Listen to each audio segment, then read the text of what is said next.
los tiene, eche para allá los bolsillos. Dan la vuelta a eso. Ha estado silenciosa en toda esta entrevista. Sí, está mucho, porque es que usted habla muy bueno, me están escuchando a Mujica, ¿no habla?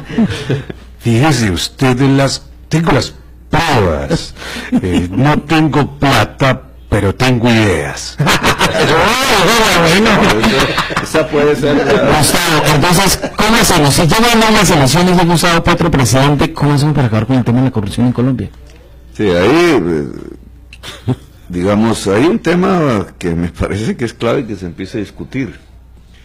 Y es que las reformas, todas, las de la política, las de la justicia, que aquí en esto es clave. Mira, las tributarias. Esa foto del magistrado con el INRI aquí ya del carcelario, a mí me dio, digamos, me estremeció, porque es que es el presidente de la Corte Suprema preso. De ahí para allá, ¿qué se puede esperar? Entonces, obviamente, fíjese usted que el Congreso de la República no es capaz de hacer reformas, porque ellos mismos, en sus mayorías, son de ese sistema corrupto. Es una dictadura de la corrupción. Es justicia, ejecutivo y legislativo juntos en unos anillos que están confeccionados como asociaciones para delinquir, para robarse la plata fácil, la del Estado. Entonces, aquí tendríamos que hacer dos cosas. Una es que la plata no debe ser fácil. Ese es un esfuerzo de largo aliento. Y vuelvo al tema inicial. La plata no debe ser fácil porque la plata, la riqueza, debe ser el producto del trabajo, como en cualquier sociedad decente. Y eso lo logramos si salimos de un esquema de estos extractivos de regalías y de dineros fáciles hacia uno productivo, donde se trabaja. Y el trabajo del siglo XXI ya no es el músculo como antes, sino el cerebro. Por eso la importancia de la educación. Este es de largo aliento, es un proceso, pero si tenemos una economía productiva de trabajo y fundamentalmente cerebral, la corrupción es menor. No vamos a decir que es cero, pero es menor. Porque la riqueza es el fruto del trabajo colectivo y la gente cuida lo que trabaja, que es lo que hoy no existe. Como el dinero es fácil, entonces eso no lo trabajamos, eso llegó porque Dios puso el petróleo debajo del subsuelo, diría Ordóñez, o la geología, entonces es fácil. Entonces el robo se vuelve la cultura generalizada. Ahora, la inmediata es que tiene que haber unas instituciones capaces de luchar contra la corrupción. Y eso no se da vía Congreso de la República, que así ya parte de la dictadura de la corrupción en Colombia. Hay que abrir un proceso constituyente. Y no puede ser igual al del 91 en el que participamos. No puede ser 70 personas elegidas allá en Bogotá. Tiene que ser un poder constituyente de la sociedad pluralista, para que no me vengan a decir que es que queremos lo de Venezuela, multicolor y regional. De tal manera que ese gran vacío que dejó la Constitución del 91, que es la autonomía regional, se pueda llenar, que las gentes puedan decidir sobre su territorio. La constituyente tiene que hacer las reformas fundamentales de la era de la paz, que no están escritas en ningún acuerdo entre guerrilleros y estados. Los tiene que hacer la sociedad. Y esas reformas fundamentales son las de la salud, las de la educación, que son los elementos vitales del ser humano, y particularmente las de la política, las de la justicia y las que nos lleven a la nueva economía. Eso no lo podemos hacer vía Congreso. Y el que lo diga así es un demagogo. Mire, yo duré 15 años en el Congreso de la República. Creo que hice los debates sobre la corrupción centrales de toda esa época. Cuando hice en Odebrecht, nosotros denunciamos a Odebrecht en el año 2010 y dijimos que era parte del cartel nacional de la contratación. Cuando hablan del hermano Uribe, Santiago Uribe Vélez, yo fue el que saqué la foto y lo denuncié en mi debate sobre el paramilitarismo en Antioquia en el año 2007, que fue ese debate. Los nexos de todas estas mafias políticas, región por región, con nombre propio. Mi debate no eran coger los artículos de prensa y mostrarlos y repetirlos, como se usa hoy, para decir que se tiene la bandera contra la corrupción. No, nosotros nos tocaba investigar, buscar los papeles, hacer. El debate no era repitiendo lo que otros habían dicho, era mostrándole al país con investigaciones propias, de ahí tu palabra, tengo las pruebas, Pero porque siento que es como un puyazo para alguien. Pero fíjate que al cabo de esa labor que me convirtió pues en un dirigente nacional, tengo que decirlo, yo hago balances, y eso sirvió para acabar la corrupción. Los señores que fueron a la cárcel, porque casi todos mis debates terminaron llevando gente a la cárcel, no porque yo quisiera, sino porque la justicia procedía, pusieron sus esposas, sus hijos, sus amantes de congresistas. Gustavo, pero la pregunta que la gente quiere... Y entonces la corrupción no es solamente una denuncia. La corrupción tiene unos amarres objetivos que hay que quitar. Uno es el dinero fácil. Provenga la coca que irradió la corrupción, como todos ya sabemos desde mucho tiempo. Pero los otros, los del carbón y el petróleo, son tan fáciles como estos, o más. Y ha irradiado una corrupción aún mayor. E incluso esos dineros se ligan en el sistema financiero colombiano. Pero ¿cómo cambiar? Se van a los países que vende, Gustavo? Entonces, quitarle esa base del dinero fácil al dinero trabajado es fundamental. No suena bonito, no es el debate que yo saco la bandera y digo, usted, fulanito tal, es un corrupto. Yo hice 15 años eso. Sino que si se quiere realmente quitar la corrupción, hay que salir del dinero fácil y pasar al dinero trabajado. Y el dinero trabajado es el de la producción, el del cerebro. Y dos, necesariamente tenemos que pasar a elegir, si soy presidente, cito, mi primer acto de gobierno, un referendo popular, para decidir si se convoca o no una Asamblea Nacional Constituyente en Colombia de carácter territorial, pluralista y acotado. ¿Acotado qué es? Que no vamos a reformar todo, sino los temas fundamentales que permiten una era de paz en un país transparente y justo.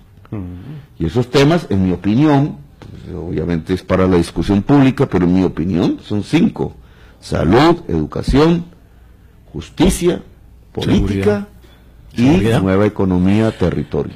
Gustavo, ¿va a haber o no la coalición? Es que la gente pregunta por redes sociales, que la gente quiere saber si se da la opción de esa coalición con Claudia López, con Fajardo, con Robledo. No, es que le tiró el puyazo a la Claudia.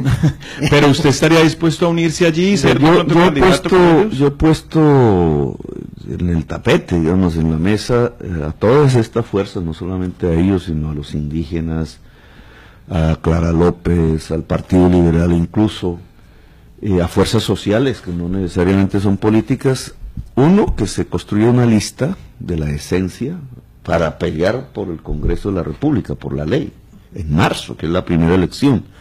2, un programa común. Estas ideas yo quisiera discutirlos con otros, a ver en qué estamos de acuerdo, en qué no. Otros tienen otras ideas, y hacer un programa común de tránsito hacia la economía productiva y hacia la transparencia y la democracia en Colombia, a la era de la paz. Y un mecanismo de seleccionar un candidato único o candidata de este programa. Nunca he podido obtener, sobre todo de las fuerzas que usted menciona, una respuesta, sino, no, aquí no entre Petro. No quieren discutir reformas, y lo voy a decir por qué. ¿Por qué el Partido Liberal no quiere discutir reformas con nosotros? ¿O por qué Fajardo y Claudia López no quiere discutir reformas con nosotros? Porque se mueven los intereses económicos. O sea, yo puedo ver detrás de Vargas Lleras a Luis Carlos Sarmiento Angulo, que quisiera verme a mí preso, porque tiene el fiscal general de la nación. Esa es la manera como él quisiera dirimir el debate político. Pero detrás de Vargas Lleras está Luis Carlos Sarmiento Angulo, que es el dueño de los bancos, que es el dueño de los fondos privados de pensiones, que es el dueño de condecorado por el presidente, que es dueño de unos medios de comunicación, y tenemos otro candidato financiado por el Sindicato Antioqueño. El Sindicato Antioqueño es el dueño del principal banco de Colombia, es el dueño de una EPS que es Sura, digamos, de la salud, es el dueño del segundo, mientras Luis Carlos Sarmiento es el propietario del más grande fondo privado de pensiones, el Sindicato Antioqueño... ¿Que estaría apoyando quién? ¿Que estaría apoyando a quién? A Fajardo. Entonces, bien, ¿estamos discutiendo la realidad o nos estamos moviendo por maquillajes? Esos que llaman de izquierda en el polo. O sea, el malo es Luis Carlos Sarmiento y Odebrecht, Pero el bueno es el sindicato antioqueño y el segundo fondo privado de pensiones y la minería que desarrollan a través de la izquierda que termina en la derecha. Por eso es que no se discuten las reformas económicas. Claro, un candidato puede decir y salir muy bien y aumentar su favorabilidad, pues son estrategias legítimas. La confianza, la cultura ciudadana, esto es lo fundamental. Creamos entre nosotros, volvámonos hermanos. Pero no habla de la reforma a la salud, no habla de la reforma a las pensiones, no habla de la reforma si salimos de la economía minera hacia la economía productiva, no toca los intereses fundamentales, nos dejamos ir detrás del blue jean y la sonrisa, y no estamos discutiendo los problemas centrales del país, vamos hacia un engaño. Gustavo, ya para despedirlo porque sé que tiene otros compromisos también, nuestro director quiere cerrar con usted. Cero coaliciones prácticamente, cero coaliciones con los paisas. No, discutamos, porque yo entiendo, ahora claro, si los intereses económicos gravitan, pues es difícil, pero si queremos hablar de país y juntarnos, pongamos sobre la mesa el problema. Humberto. Porque yo hablé con Luis Carlos Sarmiento, yo nunca le pedí plata, ni por el Chiras que me financie, pero hablé del metro con él. Y con él como ingeniero, ¿no? Por eso me dicen prepotente, no lo vi como el hombre más rico de Colombia, un ingeniero de la Universidad Nacional que podía ayudar a hacer el metro en Bogotá, ¿o no? Podía. Sin ganancias fabulosas, sin nada. Hablemos de metro, juntémonos por el metro, en el caso de yo como alcalde, pero yo no me arrodillo, yo no estoy dependiendo de él. El señor, si no permite una reforma al sistema de pensiones, el sistema de pensiones va a colapsar. En Chile sale 1 millón de personas a las calles, que fue el modelo que imitó Colombia, ¿cierto? Bueno, allá en el 93. Gaviria presidente y el ponente era el señor Álvaro Uribe Vélez. Ahí estaban junticos de la mano. El sí y el no, diríamos hoy, junticos de la mano. Ese negocio de las pensiones, ¿para qué era? Para Luis Carlos Sarmiento Angulo y el sindicato antioqueño. ¿Han dado pensiones? Después de 24 años de existencia de ese régimen privado de pensiones, ¿ha dado pensiones? No. Entonces, ¿qué estamos esperando para reformarlo? Están pidiendo es acabar lo poco que queda de lo público para seguir aumentando la masa de control sobre las cotizaciones, pero no dan pensiones. Pues discutamos si Colombia, si quiere entrar a la paz, la negociación no es con el comandante de la FARC, es con Luis Carlos Sarmiento Angulo y el sindicato antioqueño para reformar la salud y la educación en Colombia, para que la gente se beneficie. Vamos a escuchar a Humberto que ya para cerrar la entrevista, porque tiene un compromiso también con otros medios. Lo están saludando también desde el Sindicato Nacional de ANDEC, Elkin Rodríguez, le manda muchos saludos y que cuente con ese voto también. Humberto. Bueno, a ver, ¿cómo me alegra que al fin haya llegado un candidato que toque temas presidenciales de verdad? Y pues porque definitivamente la última declaración, el último discurso ahí en las escaleras del Senado del doctor Álvaro Uribe fue el discurso demagógico de que nos va a subir los salarios, que va a bajar los impuestos y que va a congelar el predial. Pues doctor Gustavo, yo solamente le digo el tema de la corrupción, que es el más importante, diría yo, en este momento, porque es el cáncer que ha hecho metástasis a todos los niveles. Pues esa constituyente que usted plantea, me parece que usted está tocando temas que de verdad deberían tener los candidatos presidenciales y no simplemente la demagogia en la que entraron ya casi todos. Bueno, gracias. En ese orden de ideas de lo que le plantea Humberto Pava, usted ahora nos dijo, el dinero fácil es el que permite compra. Sí.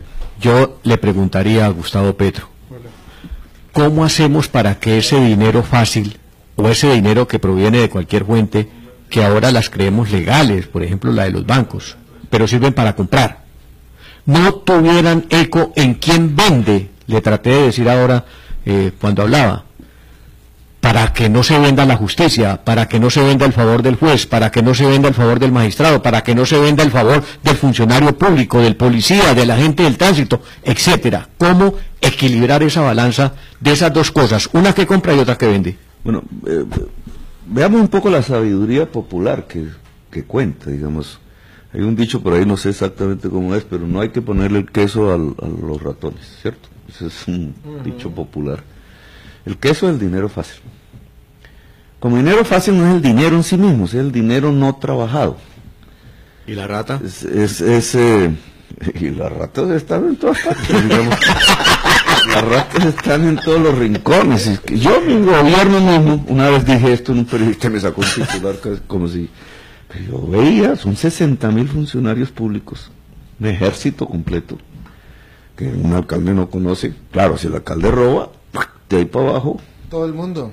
Pues son pocos los que se diferencian.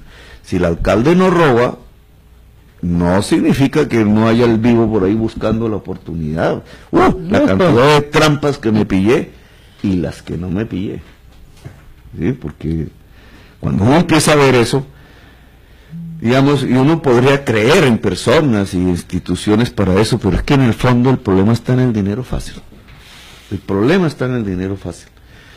Y yo sí creo que si el dinero no es fácil, es decir, sí, porque ese es el otro dicho popular, ¿cierto? Lo que uno trabaja, lo cuida. Sí. Lo que uno trabaja, lo cuida, porque le ha costado un esfuerzo. La gente que tiene su casita por sus ahorrando y todas las vainas, pues no deja perder su casa así como así. O una bicicleta, o su ropa, o los libros. Yo cuido mis libros, me los quemaban cada rato. Los Ordóñez del momento, pero digamos, mis libros son mis libros. A mí le dije a mi hija, oye, si me pasa algo, la biblioteca queda en tus manos. Porque son las cosas que uno ha cuidado, amado, le ha costado esfuerzo. Cada librito era un almuercito que dejaba uno de comer de tiempos de universitario. Si el dinero, la riqueza en Colombia es trabajada, y usted me hablaba del capitalismo, el capitalismo es dinero trabajado. En Colombia no hay ese capitalismo, es otra cosa. La gente se ha enriquecido del Estado, sí. Las grandes multinacionales, las grandes empresas, los ricos de Colombia son ricos a costa del Estado. A costa del Estado, no por su propio esfuerzo, no por su invención. Que los hay, tampoco generalicemos. Pero, en realidad, quitarle el queso al ratón, ese queso es quitar el dinero fácil y poner el dinero trabajado. Jorge Iván, ya para terminar nosotros. El dinero trabajado, pero mire, Giovanni, sí señor, colectivamente. Humberto. Mire, pero hay una situación, está bien, hay que buscar que los funcionarios cumplan las funciones sin buscar el dinero fácil, pero resulta que tenemos el último caso, la señora del SENA sale y denuncia y señala a unos funcionarios y los cambia y los destituye, y entonces terminan destituyéndola a ella. Porque esa es la dictadura de la corrupción, pero digamos, la señora que además debería enaltecerse, porque la atacan por mujer, la atacan por denunciar corrupción, ¿cierto? Yo no la conozco, no tengo ni idea de cómo sea ella, no la veo por la prensa, pero la sacan porque denunció. Pero si yo lo estoy sufriendo, o sea, ¿por qué a mí toda esa persecución? El señor Darío Arizmendi, ¿por qué me persigue todos los días? Porque él es amigo de William Vélez. Y porque la señora Darcy Quinn es la esposa de Alberto Ríos. Y entonces los dos son los zares del aseo en Colombia. Yo no sé si estarán metidos en Cali, pero ganan. Son los zares. Entonces la prensa plegada, la prensa que debería estar controlando, plegada a estos señores, uno de los cuales fue denunciado por lavado de dólares del paramilitarismo y lo sacaron de Panamá. Yo lo saco de Bogotá, fue lo que quise para limpiar un poco la cosa. Pues, ¿qué fue lo que hice? Sacar al señor William Vélez, acusado de lavado de dólares del paramilitarismo, y poner los recicladores un poco de gente humilde, miles, 14.000, me quieren mucho, pero eso se volvió un insulto para la señora Darcy Quinn, para el señor Darío Arizmendi, para Caracol. Movieron todo eso cuando traje los compactadores, que era entrar los instrumentos para quitarles el mercado. Hicieron una vuelta a Colombia con Caracol, el carro detrás a ver cuál se varaba, de cuál estaba oxidado, y todos los carros eran arrendados mientras llegaba la flota nueva. Cuando llegó la flota nueva no le sacaron ni una foto. Y fíjese lo que digamos, entonces las multas son contra mí. La Contralora que sacaron, ¿La Morelli? Otra mujer, sí, Morelli, que tampoco, ella hizo una investigación sobre el aseo y descubrió que solo en la ciudad de Bogotá, en 10 años, le habían cobrado de más a la ciudadanía bogotana $500 millones. ¿Cómo será en todo el país si se hiciera una investigación seria? Y si se hiciera en todo el país, ¿cuánta plata se ha llevado los pulpos del aseo, que son los mismos del agua potable, ¿sí? Y que son oscuros, no por la piel, sino por el corazón y las billeteras de todos los colombianos? Y entonces, ¿a quién persiguen? No es a ellos son como si fueran dioses, ¿cierto? Son los dueños de la política, son los financiadores de Vargas Lleras hoy, y eran los financiadores de Uribe ayer, y cambian, pero entonces el que atacan es el que les movió el negocio en función de los humildes, a Petro. Gustavo, para el caso de Buenaventura, que existen las denuncias donde prácticamente demuestran que existe un plan sistémico para desplazar a sus gentes, porque tienen propósito de instalar sus empresas, pero nada de gente, y venimos de esa protesta donde el gobierno adquirió unos compromisos, pero además tenemos a los indígenas protestando por todo el país, donde la secretaria de gobierno departamental dice, yo los apoyo, yo los respaldo, pero les manda a la policía y les manda al ejército, donde ellos están reclamando al incumplimiento de más de 1.300 acuerdos durante más de 20 años. ¿Cuál es su propuesta frente a ellos? ¿Cuál es su llamado? ¿Cuál es su mensaje? Pues mira, yo estuve viendo el tema del paro de Buenaventura, quería llegar ahí, pero yo sabía que me iban a decir oportunista, ¿no? Que ciertos amigos de la prensa, entonces dije, no, una prudencia, pero estuve mirando con atención y en algún momento entraban las tractomulas hacia el puerto, y entonces todo el papel del Estado en medio del paro consistía en cuidar con militares, con fusiles, la mercancía que llegara al puerto. Pero yo creo que eso ahí refleja qué es. Digamos, les interesa Buenaventura porque por sus condiciones naturales tiene un puerto. Entonces un gran capital que además ni siquiera exporta, sino que importa. Los tractomulas realmente no van hacia el puerto, vienen con mercancías hacia las grandes ciudades, porque nos volvimos importadores de chucherías, de motos, de carros, de alimentos, como en Venezuela, cuando tenemos tanta tierra fértil. Y el pueblo que está ahí le importa un comino. Es decir, solo va en el territorio para un usufructo del gran capital, en este caso importador, no más. Lo que pase ahí demás ya no les importa nada, si se murieron de hambre, si los niños no tienen escuela, si la juventud no tiene educación. Y la peor educación de Colombia está para el pueblo afro, ¿cierto? Los peores servicios de salud están para el pueblo afro, las peores condiciones de vida están para el pueblo afro. El pueblo afro, hay una serie de caseríos que tienen tasas de mortalidad infantil similares a Haití y los países más pobres de África. ¿Por qué? Porque está el linaje de gente blanca, y no es un problema simplemente étnico, o ubicada en los grandes centros urbanos, no les importa, sino el territorio para acumular ganancia. Ahora, ¿qué hacer? Lo mismo es si miramos los indígenas, etcétera. Darles poder, mano.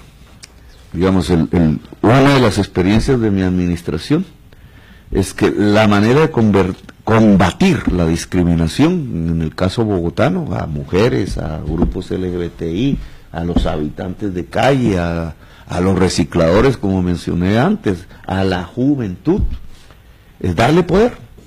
Tomen decisiones. Mire el caso de la juventud, nosotros les dimos los muros en el centro de la ciudad, una cosa simple. Píntenlos. Yo no voy a decir qué pintan. Ponemos profesores para que eso quede cada vez más alto. Y Bogotá se convirtió en la segunda ciudad con Berlín de arte contemporáneo callejero más grande del mundo. Y lo hicieron los jóvenes con poder. Norberto, doctor Petro, un concejal hay que darle poder a los afros. Un concejal de Cali. Hay que darle poder a los indígenas, hay que darle poder a la mujer. Hay que darle poder a la juventud. Y hay que darle poder a la niñez. Es un tema que poco se habla porque los niños no votan. Pero que a mí me parece esencial. Los niños y las niñas en Colombia tienen que tener poder. el Código Penal en términos ya de represión, digamos, que es lo que debería tener un orden de delitos diferente al que tenemos hoy. Sí, que la gravedad de los delitos es una decisión política, se hace en el Congreso. El delito más grave hoy es el secuestro, ni siquiera es el homicidio.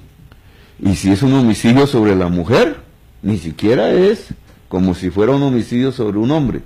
Y si es un homicidio, un acto de violencia sobre un niño, peor. Es más bajo en la escala nosotros tenemos que invertir la escala del delito. Los delitos más peligrosos no son los de la propiedad, son los de la vida. Y sobre los delitos de la vida son los de a los grupos discriminados en la sociedad. Entonces, las penas más graves deberían estar cifradas en aquellos que atentan contra los niños y las niñas, contra la mujer en primer lugar, contra las minorías discriminadas por cualquier condición. Esos deberían ser los más castigados en Colombia. Doctor Petro, hay un concejal de la ciudad de Cali que pregunta que si usted aún conserva la amistad que construyó con el expresidente Chávez de Venezuela a través del presidente Maduro. ¿Y que cuál es? Esa es una teoría... Hoy el día de los muertos tal vez quiso preguntar. Pues porque me supongo que porque Maduro es el que recibió todo ese poder de Chávez. Pero la pregunta va más allá. Que ¿cuál es la posición suya frente a lo que está pasando en Venezuela? Sí, no, pues Maduro apenas lo he visto 2 veces en mi vida, ¿no? Y no le tengo confianza. Dije que usted no es amigo de él. No es más amigo Uribe de él que yo. Lo ha abrazado más veces. Y no le tiene confianza. ¿Y cuál es la posición suya frente a lo que está pasando en Venezuela? Las amistades, que sepa yo, no existe una teoría de, ¿cómo se llamará eso? Como fantasma o como esotérico. Una amistad telepática. Ni de pajaritos, ni de pajarito raro por ahí. Pues a menos que exista que me la demuestren. No, digamos, las personas están en su momento histórico y se valoran de acuerdo a las circunstancias históricas. Yo creo que Chávez acertó dentro de la economía petrolera venezolana en intentar una distribución social de la riqueza petrolera. Más o menos lo logró, por eso ganaba las elecciones. Pero la falla de Chávez, no estoy hablando de Maduro, porque Maduro no es consciente de eso tanto, digamos, pero la falla de Chávez es que yo creo que se da cuenta, pero no toma las decisiones que correspondían a sacar a Venezuela de la economía petrolera. Como eso es lo que yo llamo el dinero fácil, y allá sí que es fácil. Con precios a $140 el barril, pozos grandísimos, exportaciones de millones de barriles diarios, pues la cantidad de billete que entra es enorme y es dinero fácil, porque ese petróleo no lo puso el ser humano, no es trabajo humano. Y Venezuela tenía muy difícilmente, porque esa sí hubiera sido una tarea compleja, salir de la economía petrolera o financiarse quizás con eso para montar una economía productiva, agraria, industrial. Fíjese que han hecho 1.800.000, dicen, ¿no? Pues 1.800.000 casas con dinero del petróleo, pues lo pueden hacer, obviamente. Casi que una casa por persona. Pero sí, lo pueden hacer, y muchos colombianos tienen esas casas como que las venden, pero no puso paneles solares en los tejados, es decir, no estaban pensando en la producción. Y se les cae el precio, que es el periodo Maduro, se les cae el precio y colapsa todo el sistema de subsidios de gasto social y la economía venezolana. ¿En dónde está el grave problema? En que son una economía petrolera extractivista, y ahí no se hace una revolución con eso, ahí se mueren, van a pelear, entre otras cosas, va a terminar en una violencia por un pillaje. En Venezuela, fíjense que en Venezuela hacen vivienda con plata del petróleo. Aquí hacemos campaña con la vivienda. Usted sería capaz de meterse con el sistema financiero. Es que le fui a mandar a retirar 50.000 pesos para hacer un pago rápido. Y me arrimé a la taquilla del banco y me cobraron. ¿Ya iba a aportar a la campaña o qué? No, me cobraron 6.700 pesos por entregarme 50.000 pesos. Y yo siempre he dicho que necesitamos un presidente que sea capaz de ponerse de acuerdo con don Luis Carlos Sarmiento, que lo invite allá al Jardín Botánico para que nos bajen las tarifas. Gustavo, no quiero dejarlo ahí para completar la pregunta, no que con el tema que es un tema que usted conoce mucho, yo lo sé, es el tema de empresas municipales de Cali y sobre todo el incumplimiento del gobierno nacional frente a esta empresa que obviamente hoy está en mira otra vez de privatización. Siempre, la empresa pública siempre será vista como una oportunidad de negocios. Y en Cali, yo no sé exactamente ya las últimas decisiones, pero digamos, bajo mi experiencia, en Cali debería estar adelantando un proceso de extensión de fibra óptica a los hogares en toda Cali. Eso debería ya ser porque tiene el componente telefónico. Extendiéndola, la fibra óptica es fundamental porque hace saltar la banda ancha de 2 a 150 megas. Y al tener esa banda ancha, no solamente es para vender televisión de alta definición. Es que por eso querían separar el negocio de telecomunicaciones, porque en Cali tiene la fibra óptica, Gustavo, al igual que ERT la tiene por todo el departamento. Y esas dos empresas que son oficiales no se han podido juntar. Ahí había por debajo de la mesa algo, porque mire, ahora el Ministerio de las TIC saca la resolución donde obliga a los operadores a trabajar con fibra óptica. Fíjense que si yo tengo la fibra óptica y tengo el cable eléctrico, que es otra empresa de servicios públicos, pero digamos en Cali tenía esa fusión que yo quería adelantar en Bogotá, casi me cuesta un proceso penal el hecho. Porque la sinergia es clave hoy en el siglo XXI. Eso se veía de manera pecaminosa. Público. Porque es que usted pone cada vez más, claro, si usted junta el cable eléctrico con la fibra óptica, mi tesis del panel solar se vuelve realidad. Inmediatamente. Rápidamente. O sea, porque los paneles existen, eso no es que es una invención. Se venden por montones en todo el mundo. Le voy a dar un cálculo. Para reemplazar las térmicas en generación de energía eléctrica en Colombia, tanto de carbón como de gas y diésel, se necesita 3.2 kilómetros cuadrados de paneles solares. Es decir, para hacer 3 kilómetros hacia el fondo y 1 kilómetro de profundidad de paneles. Ese área de paneles, que lo tenemos en cualquier parte del país, no, y aquí nosotros tenemos ya la generación de energía eléctrica de todas las termos de carbón del país. Y nosotros tenemos aquí unas montañas de energía eólica, donde podemos poner hélices para eso. El solar, porque es que la posición de Colombia tiene la ventaja de la radiación solar como casi ningún otro país en la Tierra. Me evadió lo de Luis Carlos Sarmiento Angulo, no me contestó. Bueno, voy por allá, pero es que se me fue el tema de Cali. En Cali, si soy presidente de Colombia... ¿Nos perdona el billón de pesos que le debemos? Sí, la articulación con las empresas fundamentales, EPM, en el lado antioqueño, ¿cierto? EEB y ETB, si la dejan en el lado bogotano y en Cali, en el lado de occidente, puede haber otras por ahí, pero y hay unas nacionales que casi ya no quedan, pero Isagen hubiera sido fundamental, nos puede permitir el programa de nueva economía de manera rápida e inminente, ¿cierto? Esa es la alianza estratégica para la nueva economía y en Cali se nos vuelve fundamental en occidente. Pero no para el modelo de la gran generadora de energía solar como la que se está impulsando, sino para distribuirla en los hogares, digamos, que cada hogar genere la energía. Eso es lo fundamental. Si no, volvemos a lo mismo.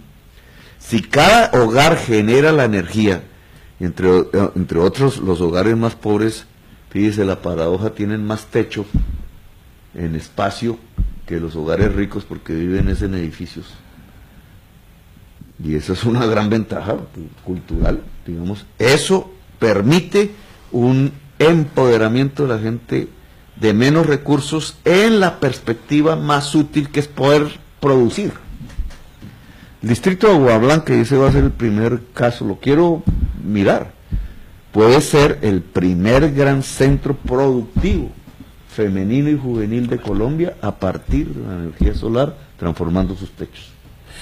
Y casi que le aseguro que ese tamaño del Agua Blanca, medido en techos con paneles solares, te da una generación de energía eléctrica fundamental para la ciudad, que en Cali debe gestionar, para ya volcarla hacia el transporte eléctrico, como habíamos dicho, para ya volcarla hacia gestiones de eficiencia energética, etcétera. Humberto. Ahora, el banco. No se trata de hablar o pelear con Luis Carlos Sarmiento, porque no estamos montando la banca pública.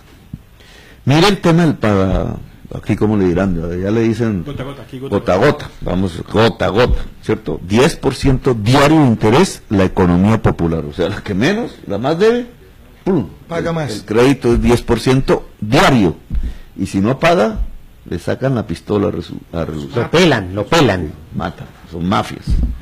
¿Por qué sucede eso? O sea, ¿por qué la economía popular está ligada a las mafias por la vía del gota a gota a la fuerza?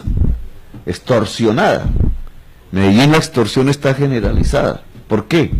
Porque la banca privada no le da crédito a la gente pobre, o a la gente, o al empresario pequeño, o al vendedor de la calle, o al pequeño tendero. No le da. Porque para ellos es más fácil un chequecito de REC y ya. ¿Dónde está la banca pública? Que ahí debería tener su función, ¿cierto? Recaudando ahorro, porque la gente ahorraría en un banco público porque es más seguro, y distribuyéndolo en crédito en esa economía popular para potenciarla, no al 10% anual, al 1% anual, de acuerdo mensual. Usted sabe lo que significaría para un tendero, en vez de estar pagando 10% anual, pasar a pagar 1% mensual. Ya, se acaba el votación, se acaba. Claro, lo sacamos y le quitamos la economía popular a los mafiosos. Así como hay que quitarle la juventud popular consumidora a la mafia. Las políticas de drogas tienen que cambiar en Colombia. Que lo intentamos también en mi administración, con costo, pero demostramos que un diálogo entre el Estado, no a punta de bolillo, sino con médico, con atención, con cuidado al consumidor de drogas, es más eficaz que meterlo al calabozo para que las mafias le sigan entregando la droga clandestinamente. El quitarle el campesinado productor de hoja de coca, que hoy es un problema fundamental, a la mafia. En vez de estar garroteando a ese campesino, metiéndolo a la cárcel como propone el fiscal, y como en realidad de 175.000 presos que hay en Colombia en condiciones infrahumanas en las cárceles, 25.000 son cosecheros de hoja de coca, no son mafiosos. En vez de darle derechos a ese campesino, lo tratamos como delincuente, se los estamos entregando a la mafia. Usted propuso que el gobierno comprara la coca. Mientras negocie la sustitución, que en mi opinión no debería ser de cultivos, sino de tierras. Y si no se entrega tierra fértil, el campesino termina en el cultivo que le permita el ingreso. Coca que nace en cualquier parte. Quiero que lo despida Humberto Pava, ya porque ya lanzaron también su equipo, entendemos que tienen los compromisos, Humberto. Y me vas a hacer una pregunta sobre ahora después de Humberto, ¿de sí o no? Humberto. Gracias por darme esa oportunidad. Pues, doctor Petro, me alegra mucho, y su intervención como candidato, de verdad que se siente que estamos hablando de un candidato presidencial, y decirle que le falta de pronto darle a la opinión pública la culminación de la hoja de vida que nosotros tenemos. A ver, del M19 al Senado, del Senado a la Alcaldía de Bogotá, de la Alcaldía de Bogotá, pues quiere llegar a la presidencia de la República. ¿Se le queda algo que usted debe agregar, obviamente, en sus estudios universitarios? Sí, yo soy economista, esa es mi profesión. Me especialicé en administración pública y hice una maestría de economía. Todos los estudios terminados. Hice unos estudios de doctorado que no terminé porque ahí ya me volví parlamentario y se me fue el tiempo en otra cosa. ¿No tiene las mañas de Peñalosa, no? No, unos premios, me gané unos premios que nunca la prensa siempre decía que me los compraba. Pero todo lo del pobre robado. Aquí me daban palo, pero fuera del país muchas entidades muy serias veían el trabajo como alcalde. Lo que le pasa a Santos por lucha contra el cambio climático, me dieron un premio por el mejor alcalde en Iberoamérica. Entonces, claro, aquí Darío Jarimendi diciendo, este es el peor alcalde, y por allá Lo mismo que le pasa a Santos, ¿no? Usted, Gustavo, a Santos en el exterior lo arranca muy bien, pero acá realmente muy mal. Pero quiero hacerle la última pregunta, fregona, como dicen acá. Si usted no va a ser presidente de la República, ¿usted volvería a ser candidato a la alcaldía de Bogotá? Mire, yo quedo en una situación difícil, ¿no? Esa es la realidad inmediata, porque si pasa, supongamos que gana la política la muerte, que es probable también, ¿cierto? La guerra, está ahí en la discusión, el retorno a la guerra. Si gana el candidato Uribe de Bargallera. Cultivos de hoja de coca, narcotráfico, armas, trasegar de armas, muertos, una masacre viene sobre los que hicieron la paz. Ya se está desarrollando, represión a los movimientos sociales, un país que se desconecta de una posibilidad democrática y de una era de paz. La situación mía va a ser fregada, porque al mismo tiempo que tengo los embargos y todo eso que no me permitirían subsistir realmente, he aguantado de chiras, pero de ahí para adelante, sí, ya lo vería una situación complicadísima. Sí, ese fuera el Pero le jalaría a ser candidato a la alcaldía de Bogotá. Yo no te podría. Hay quienes dicen debería encargarse de hacer una lista al Congreso. A mí me aburre irme al Congreso. Siento que lo que hice fue bien hecho, digamos, fue hecho a profundidad. Pero a usted le quedó complementar la alcaldía de Bogotá. ¿No sería el momento para eso? Cuando usted nos está diciendo la encuesta siempre en Bogotá me está favoreciendo. Me deja unas circunstancias vitales, digamos, porque también hay que tener en cuenta la vida, ¿no? A diferencia de Chávez, que se la cobró la vida, o de Castro, el castrochavismo que dice Uribe, que se murió a los 90, o no me acuerdo qué, pero casi en el poder. A mí no me llama la atención eso, porque el poder es como una droga, exactamente lo mismo. Te ciega, te deforma la realidad y crea una adicción. Y la adicción al poder lleva a las personas a la degradación, a matar, a volverse asesinos. Y digamos, yo nunca no he sido un hombre de poder hasta que fui alcalde, y ahí vi un poco de vainas. Pues algún día escribiré que están ligados a ese tipo de... Y a mí sí no me llama la atención perpetuarme en ese ejercicio. Además porque los años, fíjese usted, si yo tengo 57, y estamos hablando de, si me metiera a la alcaldía de Bogotá del 19, son 5 años más, 62. Ahí en eso estaría otra elección presidencial, si fuese alcalde, ¿cierto? Que es la del 25. 20, ya no tengo bien las cuentas. 18 y 4, 22. 22. La alcaldía acabaría en el 23, es decir, que ese presidente elegido en el 22 terminaría en el 26. Si yo pensase en gobernar a Colombia ya para ese momento, si me meto en ese camino que usted propone, tendría 76 años. 66 años. 66. Hace más un viejo sentado que un muchacho afanado. Además usted aquí, yo repuse en el Twitter mío y en el Facebook una frase suya. Pero ya sería no es posible ciclo vital, que me parece. No es posible transformar Colombia desde el Congreso. Mire, eso no no es posible. Por eso cuando me dicen no que sea senador, sí, me van a poner a echar discursos buenos 4 años.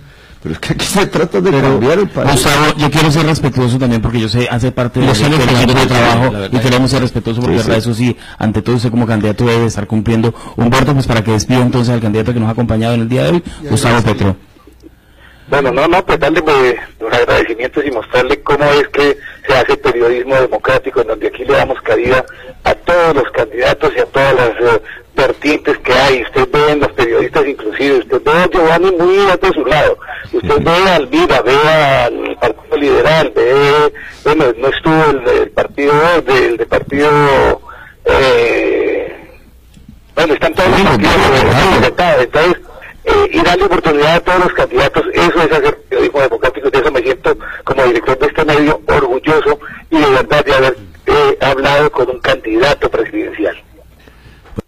pues Humberto, y hagamos de Cali una de las capitales de la Colombia humana. Gustavo, eso mencionó que también llevó el voto el director. Aquí, cuando era congresista, venía asiduamente, ¿no? A hablar de temas nacionales. Yo estuve candidato a la presidencia. A la presidencia también. Lo importante es que no nos borre del teléfono, Gustavo Petro. Bueno, gracias muy amable a las oyentes y a los oyentes por habernos escuchado durante todos estos largos minutos. Recuerden que Cali sea una capital de la Colombia humana. Candidato Gustavo Petro, muchas gracias por habernos acompañado en la super noticia. Vamos a ir a unos mensajes de interés y ya regresamos. Este es el noticiero de la mañana, el único que dice lo que le da la gana.